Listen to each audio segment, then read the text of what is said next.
2023 жылдың басынан бастап Қазақстанда адам саудасына байланысты 111 қылмыс тіркелді.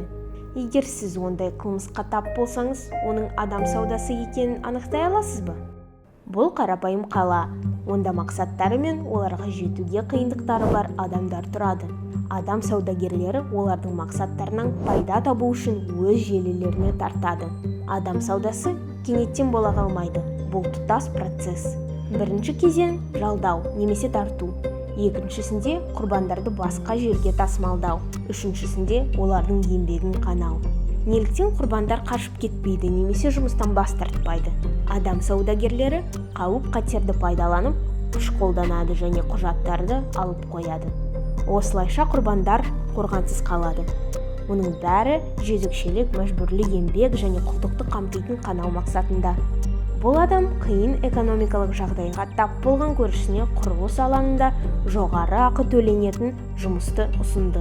Біздің кейіпкеріміз бұл жұмыс оның жағдайын сақтап қалуы мүмкін, оның арқасында ол өз мақсаттарына жетеді деп ойлайды.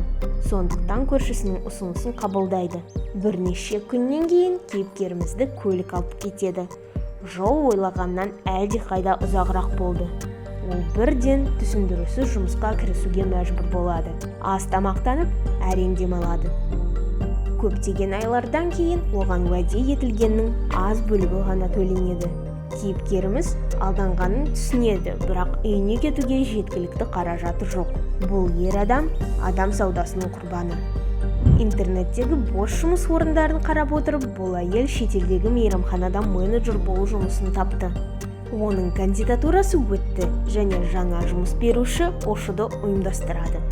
Оны әуежайда күтіп алып, суреттегідей емес жұмыс орнына апарғаннан кейін қыз оның алданғанын түсінеді. Бұл әйел адам саудасының құрбаны. Бұл екі кейіпкер бір процесстен өтті. Адам саудасының әдеттегі құрбанын сипаттау қиын. Құрбандар балалар мен ересектерде, ерлер мен әйелдерде немесе өте білімді адамдар болуы мүмкін. Осылайша әйелдерді жұмыс күші ретінде ұрлау фактілері анықталды, ал балалар ұсақ қылмыскерлер ретінде пайдаланады.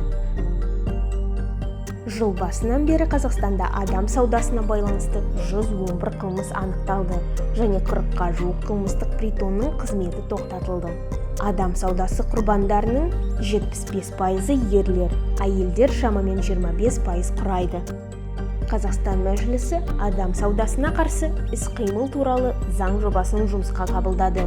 Ал президент оны әзірлеуге отандық сарапшылар мен заңгерлермен қатар халықаралық ұйымдардың өкілдерін тарту маңызды екенін атап өтті.